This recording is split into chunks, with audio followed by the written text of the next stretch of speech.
Hey, what's up? I'm HypeHype. I play games, make games, and everything in between. This week, I've been coming to the New York Public Library, to the Rose Room. Great place to study and work, adding levels to my game. Working on HypeHype. HypeHype makes it easy to create, remix, and play games on your phone, iPad. If you've ever wanted to make games, check out HypeHype at hypehype.com. It's currently on early access. It's not out everywhere. Now is the best time to start learning. Coolest thing about HypeHype is the ability to remix games. I made the first level for my ball bumper game last week. Since then, I've just been going in and remixing that level and creating new levels. Today, I wanted to show you some of the levels I've been working on. HypeHype uses no code with a logic node system. First thing I want to do is go through the 8 levels that I've created. Once you have your standard template, creating multiple levels is easier. It allows you the flexibility to try new things. If you like making and playing games like me, I invite you to like, subscribe, and hit that bell notification, as this is what I do all day, every day.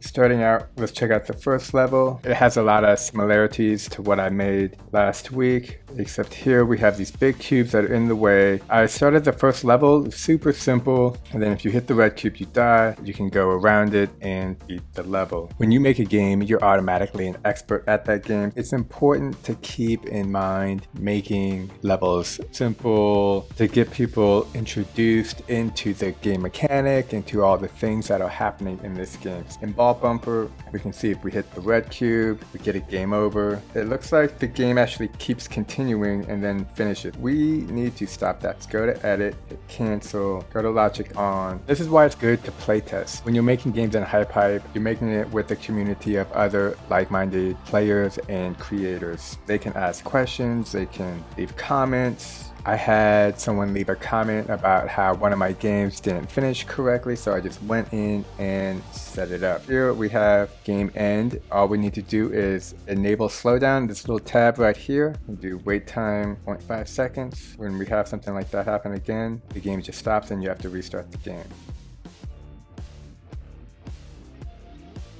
Here I added the functionality that these blue cubes fly up in the air. Why does it say try again? Let's test this again.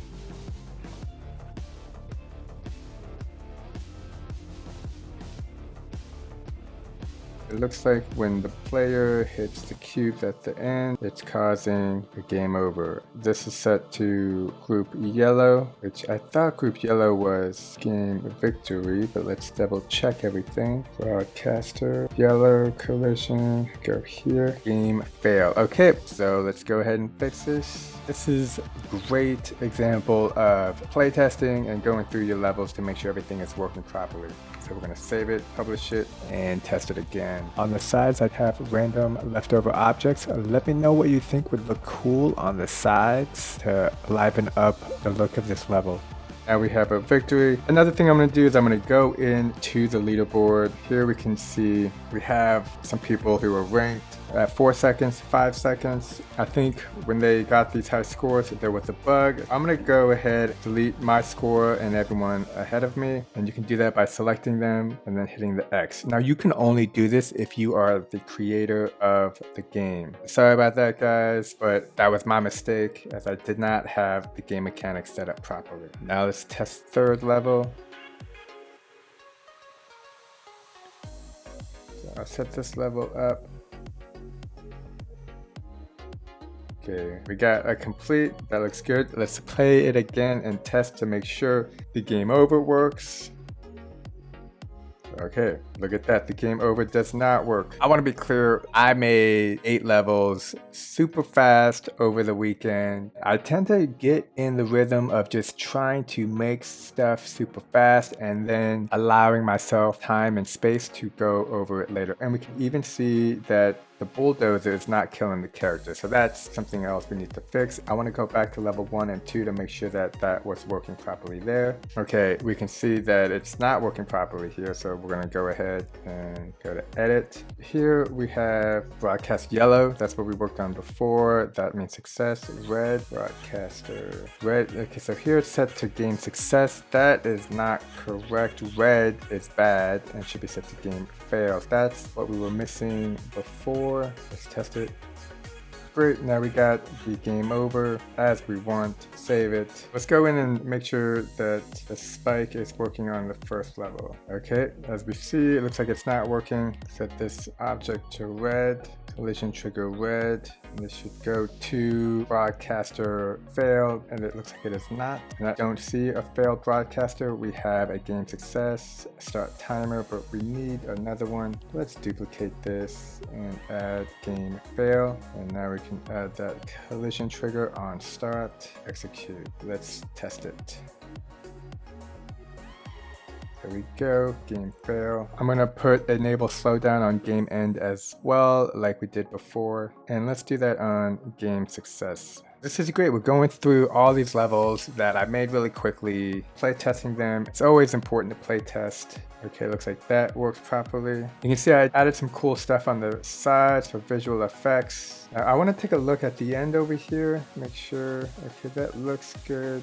I don't think we made any changes to this one, so I think this one is working properly. Here we can see in the player control container, we have the broadcaster start timer, game success, and game fail. I really enjoy using these broadcasters when trying to register game fail and game success. I think it's a great way to get all the pieces to work. This is all no code with no components. And we got level 4. Level 4, we have 4 blocks. See how I'm slowly progressing from 1 block, 2 block, 3 block, 4 block. Let's play test this. We can see the spikes are not causing a game over. And let's take a look at the player control. We are missing a broadcast fail. We can grab this one, which is a success, and change it. Let's go to the character, hit advance, look at the collision trigger for red. On collision start, execute game fail. Now we go to the container that houses game end nodes, and I'm going to enable the slowdown because I think that looks cool, and we saw the issues previously if that's not turned on. Also, like the ending type to be restart automatically. Let's take a look at what each one does. Restart automatically.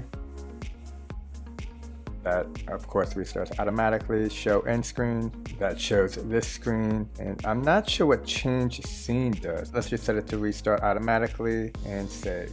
So I want to look at the high scores, make sure there's nobody with too much of a ridiculous score. Okay, these look reasonable. Next we got level 5. The first 4 levels are pretty standard. The next 3 levels are experimental. This is probably the funnest part of making a game. You play around, try to make something cool, and if it's not cool, clean the slate, try it again, try something else, not give yourself any restrictions. Those first 4 levels are basic standard levels. This is how you play the game, this is how you lose in the game, and this is how you get to the finish line. But when making these next 3 levels, I just set aside hours and just played on my iPad, trying to make something that I thought was cool, push the limits of HypeHype, put way too many objects on the screen, slowed the frame rate, just basically playing the game of making a game. And this is what I ended up coming up with. It's just mixing the blue cubes and the red cubes together and then stacking them like I've seen small and big rocks get stacked on each other all over the world. I wanted to do the exact same thing here, but with the cubes. It's cool because they all have physics, and eventually they'll fall down. Let's test the game over cube, make sure that's working. Okay, that looks to be working. And yeah, now we just go and we knock these cubes around. Your sight does get blocked a little bit, and yeah, you gotta be careful. I liked adding all these little cubes in here at the very end. It's almost like a little bit of a puzzle, because if you go straight, let's test.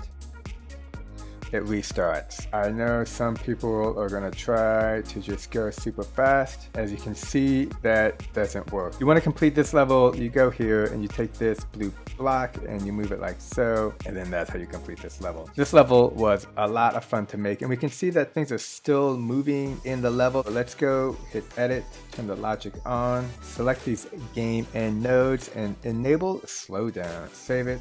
Level 5, 6, 7, and 8 are my favorite levels. So now we're going to take a look at level 6, and I'll need to rename this. Let's play test, make sure everything is working properly. Okay, the restart works good, and we got spikes. That looks good. Almost kind of a little bit like Frogger. By now, you should have a good feeling of how to move the ball with the sensitivity from playing the previous games. Let's go. Okay, so we can see that the player is still moving around, so we want to edit that. Go here, enable slowdown on, and enable slowdown. Next, I want to go in here and add another level to this object. It's like paint. Painting is the best. Lots of fun. I'm going to add a little bit of a wall barrier so that the player doesn't accidentally fall over or fly over. This level, we have these spawning planks that come from the side where these arrows are spawned. I found this in another hype, and this is the coolest thing about HypeHype is when you play games in HypeHype and you see a mechanic that you like, you think is cool, you see anything, you can like it and it will save in your profile. You can go back to it anytime you want, grab it, copy, and paste it into your game. It does take time to figure out how to set things up, but that's okay because once it's set up, you'll be able to use it any future game you want. We also want to submit all of these to the HypeHype Game Jam, which is happening now with cash prizes. It's cool enough to just make a game or a game jam, but to also possibly win hundreds of dollars. I mean, who doesn't want that? Here we got level 7. Let's test this out right now. It looks like you can go back. This is bad. Let me know in the comments below if you think I should have bigger balls, because I was playing around with this game between small balls and big balls, and this is where the balls exist. If I hit this object, we can see these are reference objects, or there's this random logic piece and these compare nodes that give it 66% chance that a blue ball will populate and a 33% chance that a red ball will populate. And then this is where they spawn up here. Again, I'm new to HypeHype, so I just put things together as best as I can to get it to work. And once it works, I might not look at it again for a couple of weeks, as we've seen today with the bugs that I left in here intentionally so that we could fix them together. Take a look. One thing I want to add is an invisible wall. The player just kind of fell through in the back, which is not what we want. Go to asset, type in platform, grab a big platform, move it here into visual, invisible. Notice the visual has cast shadow and receive shadow. So these are all invisible, and we're going to set the physics to unmovable object. So what this means is we can't move it further back. Also notice that here, there's no shadows on the striped platform. We need to go and add the shadows here. Select visual, hit receive shadows. It doesn't need to cast any shadows, but it does need to receive shadows. This is important because that takes up memory and can affect the frame rate. I do believe in all the previous levels, I've turned the shadows off. So I'm going to go in and add shadows because I think shadows are cool. Let's test this one to receive shadows and turn off ignore shadows. And let's test it to see if it affects the frame rate of the game. So we can see they all have shadows and everything looks good. Cool, we're gonna save it. This is one of the great things about HypeHype is that once you finish a game, you can still go back into the game and update it forever. Visual, receive shadow, turn off cast shadow. You need to do that to level 3, 2, and 1. I originally turned the shadows off because I was playing around when making these levels, doing all kinds of cool things that made the game super slow, just experimenting with all the things I could could and couldn't do. I like to think of it as playing a game while making a game. See what you can do and then try to make things better. Cool, let's get back to level 7. Let me know in the comments below if you think these balls should be bigger. Right now they're bouncy, and if a red one hits you, it restarts, and if a blue one hits you, you'll kind of get knocked off. So you gotta just go up quickly and then yeah, don't do that. Let's fix that right now. Go up here. Invisible walls, move this over here. Sometimes this feels like finger painting and making a game at the same time. Alright, now let's test it. Okay, so maybe I just went over it. So let's go like this.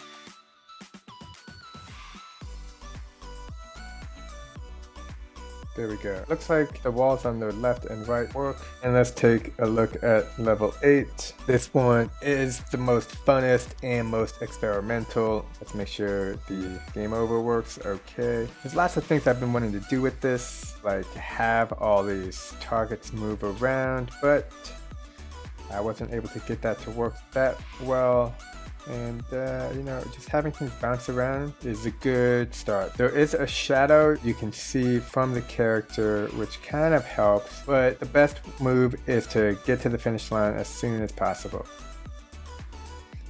Now I think I set up invisible walls, so let's take a look. Logic on. Yep, here we got invisible walls on the side and at the finish line. I'm just gonna add some more of this. This is just in case the player overshoots and we get a game over. This is the cool part of tile sets. Very fun to do. Now let's go into the game end nodes. Enable slowdown. Wait time 0.5 seconds. Enable slowdown. Here we have a start timer, but I don't see broadcaster for game success. I just want to make sure that the game fail is working properly.